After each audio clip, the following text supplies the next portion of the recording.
live.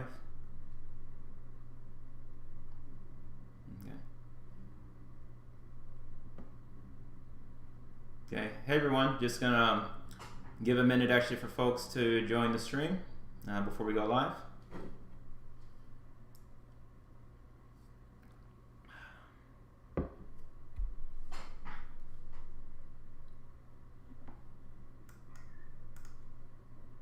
Just gonna give a minute actually for folks.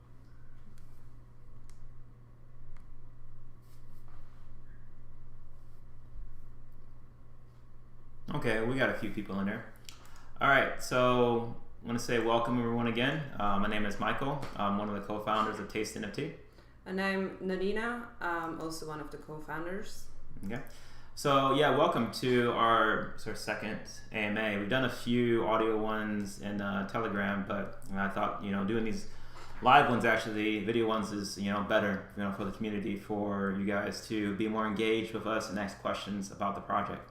So one of the biggest things that happened last week, I want to talk about, is that we got a new website. Mm-hmm. So I don't know if anyone's had a chance yet to visit the new TasteNFT website, but I think it looks pretty damn sleek, in my opinion. So let's go over that real quick. So yeah, we got that updated for everyone to go look at. Some of the good things on there, you can immediately see the vision for TasteNFT on there. And as you guys go scroll down the website, you can also see we have some good resources on there for everyone to check out. Like the white paper, both audits, paid audits that we did, CerTech and TechRate. And also we have a link there for the AMAs so that you guys can quickly access them in the future. The tokenomics, again, they're on the website too, which you guys should all fully check out and get an understanding of. We have a 1 quadrillion taste token supply, but there's some really cool stuff about how that all works. As you might know, we burned 300 trillion of those tokens initially before the actual launch of the token. But anyway, the tokenomics, as they work, it's 10% tax on every transaction, 5% redistribution to holders, and 5% redistribution back to liquidity, the LP. So on the site, you guys can see actually how to also buy the token, which is a quick button that takes you straight to PancakeSwap. We're going to talk about later actually the idea of utilizing other DEXs to purchase taste tokens. Right now we are on another centralized exchange, CoinsBit, but it's cool actually to diversify more out actually and have other options to purchase a token, not just be dependent on PancakeSwap. So you can see the clean roadmap. I like the way it's set up on the site. You guys have probably seen it already, but yeah, we're on PancakeSwap. We got our centralized listing, CoinGecko, got our audits completed. CoinMarketCap is hopefully imminent next week. I know everyone brings that question up repeatedly when CoinMarketCap. We did get a reply back from the CoinMarketCap support. They mentioned that they did get our application to be listed. It's being reviewed. Like I said, hopefully it's early next week, but let you guys know it's really in their hands. There's no way that we can force them to go any faster. It's hopefully next week, but yeah, I guess we'll see. Some other things actually on the roadmap. We're currently in the works actually with contacting a number of content creators for the NFT marketplace. We do have a few right now featured on the website, and there's going to be several more to come, very, very soon. So just finishing up some of the information on the roadmap, as you guys have seen, is later on this year we really want to push for some tier 1 exchange listings like KuCoin, Bitmart, Bittrex, which would be I think very good for us building our community and adding stability to price overall, being on those other exchanges. So yeah, if you want to talk about the content creators we got so far. Sure. So we have certainly Chris Instinct, who also was part of the airdrop. Those were his images, which look really awesome. So you might have seen those NFTs from him, and he really committed to putting other work up there as soon as we launch. Someone else who also is really excited about putting NFTs on our marketplace is Stephanie Eeld. She's a model and also has taken really nice images And I think it's super excited too, like to put work on our marketplace. But these are only a few. We don't want to put like other people up there if they're not like 100% committed and confirmed. But we are in conversation with many others, and we have also received requests.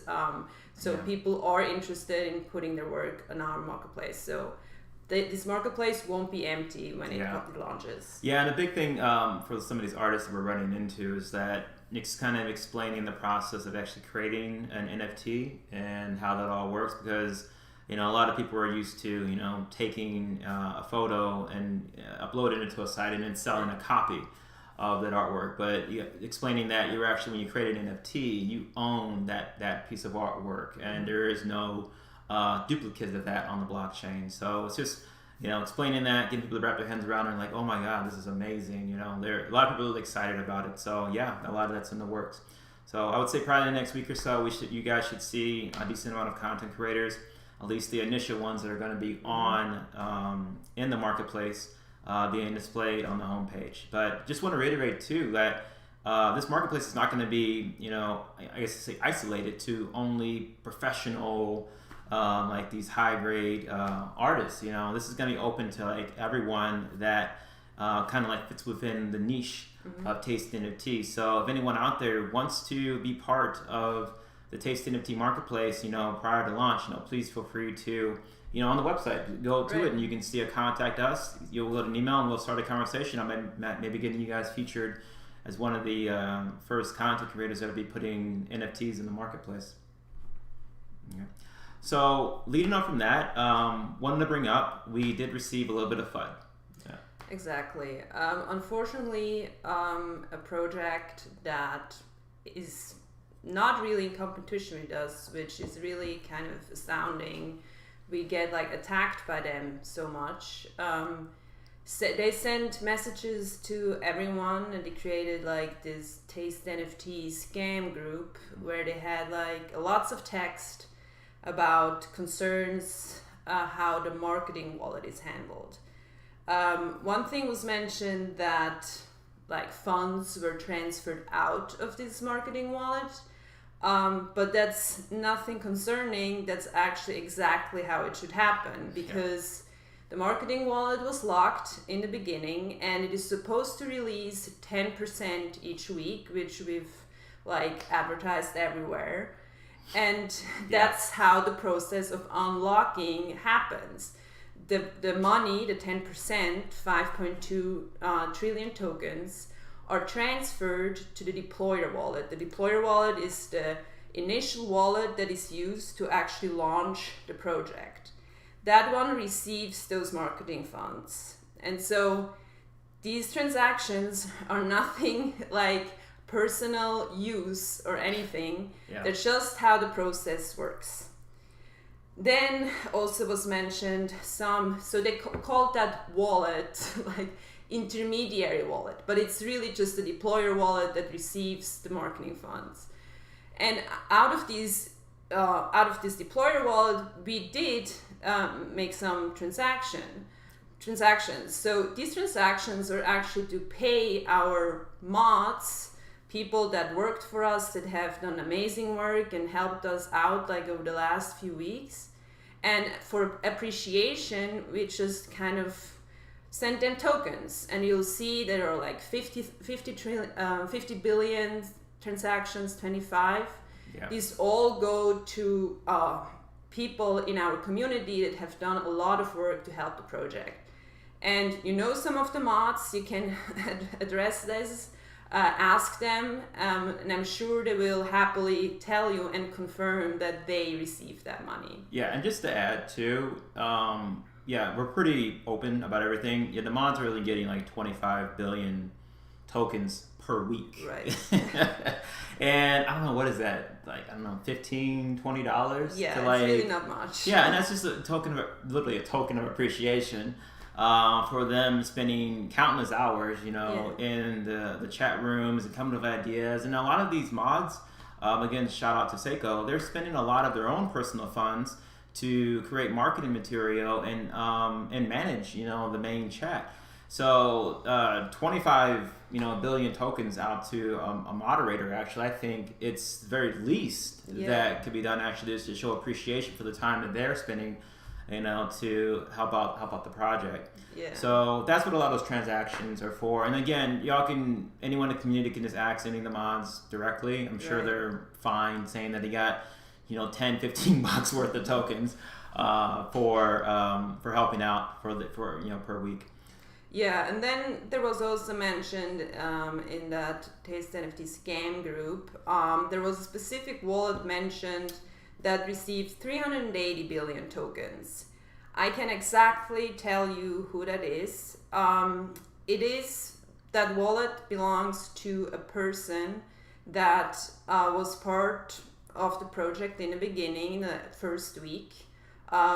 His name, not his real name, because he never revealed his real identity, is Jay Nakamoto.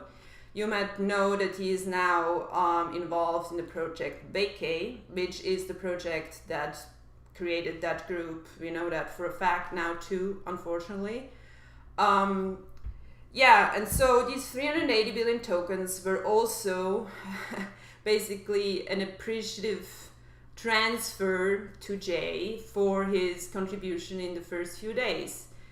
Actually, these 380 billion tokens are only a small portion of what we ended up paying him, because he threatened us after first week if we don't pay $2,500 to him, to K4, which some of you might know as well, and Jack Black, also another person that was involved in the beginning. If we won't pay them $2,500 each, they would basically go to investors, tell them to sell off. Essentially try to derail the project. Yeah. So we ended up paying these $2,500 to J and K4, but from our own money, not from the marketing wallet. And this is hilarious and ironic that this project Vacay is now basically creating this scam group saying that we used that money or these tokens for our own personal benefit, because it was actually to pay them, the people that are now like basically the faces of that new project Vacay. So it's really, we didn't really want to talk about all this, to be honest, because we don't think it's a good practice to like basically to fund other project or anything. Like, we don't see Vacay as a competitor. They have a completely different business model. If they want to do their own thing, like, that's totally fine. We never did any funding in their project, so we don't really know why they're like attacking us this way. So this is really unfortunate, but like all these transactions from the marketing wallet were used for small marketing contributions, like votes and like YouTube stuff. Yeah, we did a few things with some ads. So there was a few like advertisements, but nothing major. Like, no, nothing. Yeah, major. For the most part, only besides a few transactions that anyone can go in there and see on the marketing wallet, we've pretty much not touched anything. So everything in regards to like the audits, CoinsBit, decentralized exchange, development of the token, tens of thousands of dollars has been pretty much like spent out of our own pocket.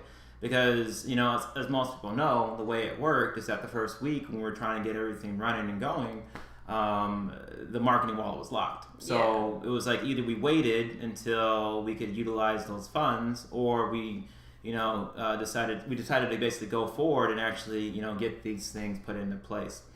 So, I hope that kind of clears up. I know, unfortunately, it was something, like I said, we didn't want to talk to, but after we got messaged by a number of folks in our community, they thought it was best if we just addressed it. And one of the things, as Nadine did point out, it does look like they're saying that we took marketing funds and went and invested in Vacay before the project even launched. Vacay project launched, and I'm like, well, again, not the FUD. Like it was invested into Vacay, but not like we didn't authorize it in that sense, and we didn't want that to happen. Like, it's because the tokens transferred to a wallet. So everyone like in the group should know now that particular wallet they're talking about is Jay's wallet.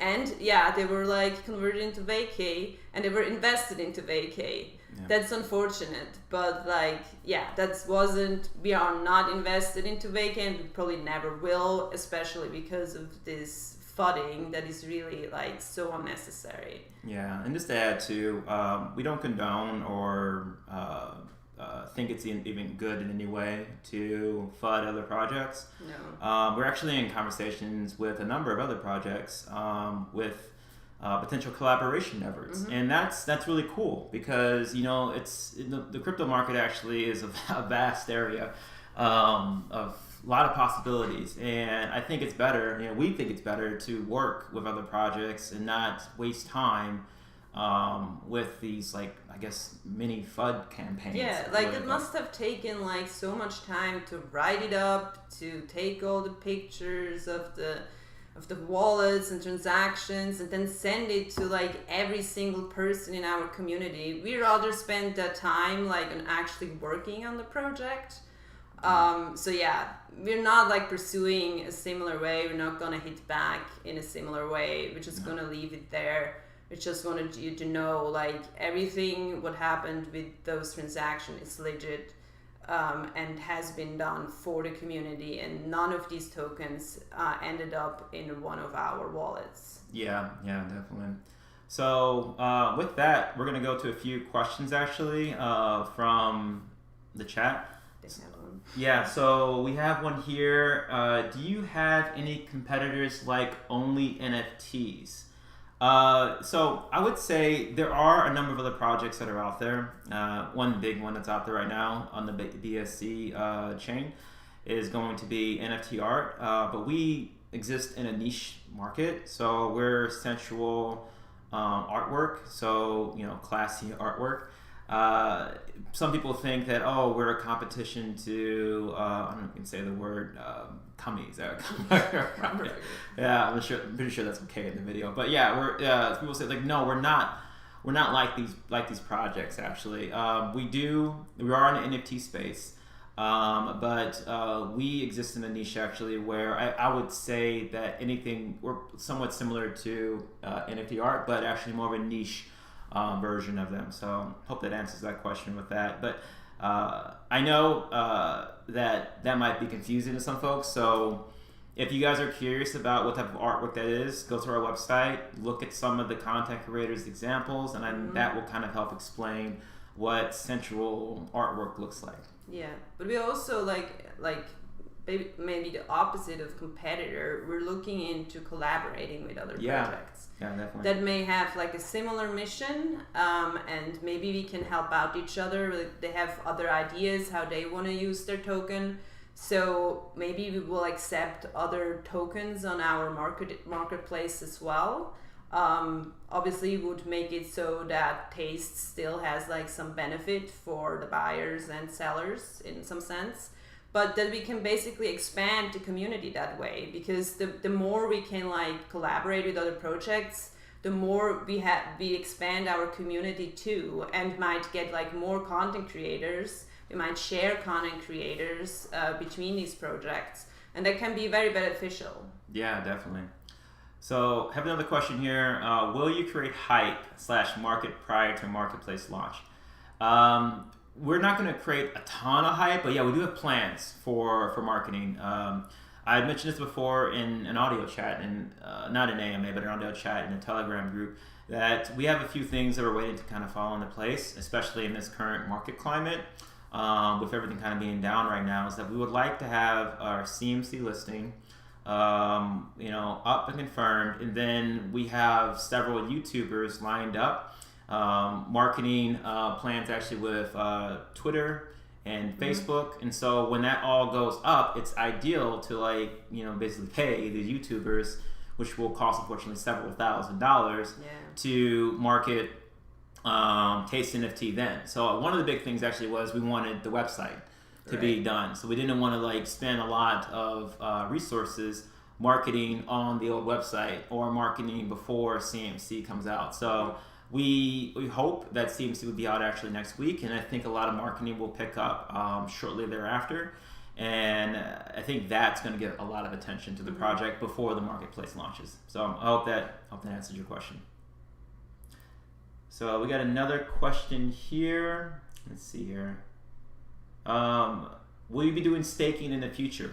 I think I brought this up in the last AMA, but we're currently in conversations with another project that will be launching shortly. They're going to be creating their own DEX, and we've already spoken about the idea of actually being one of the first tokens that they're going to be staking with that project. So yeah, that's just one of several.